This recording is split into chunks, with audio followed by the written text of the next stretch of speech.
Prepárate como María. El Señor esté con vosotros. Lectura del Santo Evangelio según San Mateo. Gloria a ti, Señor. Libro del origen de Jesucristo, hijo de David, hijo de Abraham. Abraham engendró a Isaac, Isaac engendró a Jacob, Jacob engendró a Judá y a sus hermanos. Judá engendró de Tamar a Farés y a Zará. Farés engendró a Esrón. Esrón engendró a Arán. Arán engendró a Aminadab. Aminadab engendró a Naasón. Naasón engendró a Salmón. Salmón engendró de Rahab a Booz. Booz engendró de Ruth a Obed. Obed engendró a Jesé. Jesé engendró a David, el rey. David de la mujer de Urías engendró a Salomón. Salomón engendró a Roboán. Roboán engendró a Abías. Abías engendró a Asaf. Asaf engendró a Josafat. Josafat engendró a Jorán. Jorán engendró a Ocías. Ocías engendró a Joatán. Joatán engendró a Acaz. Acaz engendró a Ezequías. Ezequías engendró a Manasés. Manasés engendró a Amós. Amós engendró a Josías. Josías engendró a Jeconías y a sus hermanos cuando el destierro de Babilonia. Después del destierro de Babilonia, Jeconías engendró a Salatiel. Salatiel engendró a Zorobabel. Zorobabel engendró a Abiud. Abiud engendró a Eliaquín. Eliaquín engendró a Azor. Azor engendró a Sadoc. Sadoc engendró a Aquín. Aquín engendró a Eliud. Eliud engendró a Eleazar. Eleazar engendró a Matán. Matán engendró a Jacob. Y Jacob engendró a José, el esposo de María, de la cual nació Jesús, llamado Cristo. Así, las generaciones desde Abraham a David fueron en total 14. Desde David hasta la deportación a Babilonia 14, y desde la deportación a Babilonia hasta el Cristo 14. Palabra del Señor. Gloria a ti, Señor Jesús. Estamos iniciando la semana anterior a la Navidad. Todos los años, este día, se lee este texto del Evangelio de San Mateo que parece un trabalenguas porque no es fácil pronunciar de seguido tantos nombres raros, tantos nombres judíos antiguos. Esto tiene un objetivo. Primero hay que tener en cuenta que es el Evangelio de San Mateo. San Mateo es de los 4 evangelistas el que escribe sobre todo, no únicamente, pero sí sobre todo para los llamados judeocristianos, es decir, aquellos judíos que se habían vuelto cristianos o bien estaban interesados en el cristianismo. San Mateo tiene como objetivo principal de su evangelio, por supuesto, anunciar el mensaje de Jesús, muerte, resurrección, nacimiento, pero tiene como objetivo presentar la unión, la continuidad entre el Antiguo Testamento y el Nuevo Testamento, es decir, presentar a Cristo como el cumplimiento de las antiguas profecías, como alguien que viene de la estirpe original de los judíos, y por eso empieza con Abraham, y más concretamente de la estirpe de David, como habían anunciado las profecías, como habían dicho que nacería del tronco de David, de la raíz de Jesé, nacería en Belén. Este es el objetivo. Por eso lo hace, está hablando a judíos interesados en el cristianismo o judíos que ya se han hecho cristianos, el que está diciendo Jesucristo, en el Mesías, así le llama, en el Mesías se cumple la profecía, las profecías antiguas. Bien, 2 cosas que merece la pena destacar para nosotros que no somos judíos. Bueno, primera cosa, la historicidad. Estamos hablando de un Jesús histórico. No es un mito, no es una leyenda, no es un personaje inventado, No es alguien cuyo origen se remonta en la noche de los tiempos y que en realidad no sabemos muy bien si existió o no existió. Existió. Nació en un momento concreto de la historia. Nació en un lugar concreto, de una familia concreta, de una raza concreta y en un sitio concreto. Nació en Belén de Judá, en Israel, que era entonces una provincia del Imperio Romano. Jesucristo existió.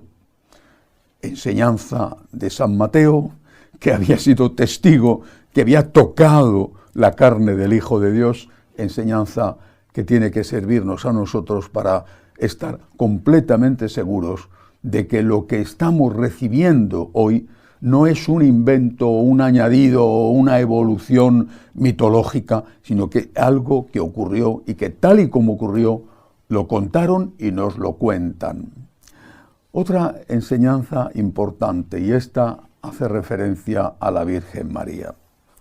Aunque aparecen algunas mujeres en esta larga lista de nombres, por ejemplo, se reconoce, estaba en el Antiguo Testamento y no se podía ocultar, se reconoce que David había cometido un gravísimo pecado porque se había enamorado de la mujer de uno de sus generales y había mandado matar al marido de esa mujer para tenerla él como mujer propia. Bueno, se reconoce, se admite, está en el Antiguo Testamento y el evangelista lo pone. David, de la mujer de Urías, engendró a Salomón. ¿Por qué cito esto? No es la única mujer que aparece aquí, pero esta es especialmente importante porque enlaza David con Jesucristo. ¿Por qué cito esto? Porque es David, dice, David de la mujer de Urías engendró, y así todos los demás. Josafat engendró a Jorán, Acaz engendró a Ezequías, Zorobabel engendró a Abiud, Eleazar engendró a Matán. Pero cuando va a llegar a Jesús no dice esto. Siempre ha sido el hombre el que engendra. A veces se cita a la mujer, otras veces la mujer pasa totalmente desapercibida. Cuando llega a Jesús dice lo siguiente: Eleazar engendró a Matán, Matán engendró a Jacob, Jacob engendró a José, el esposo de María, hasta ahí todo ha sido correcto, de la cual nació Jesús llamado Cristo. No dice, como sería la lógica, como sería la continuación de esta larga genealogía, no dice Jacob engendró a José y José engendró a Jesús, o José de María engendró a Jesús. No dice esto.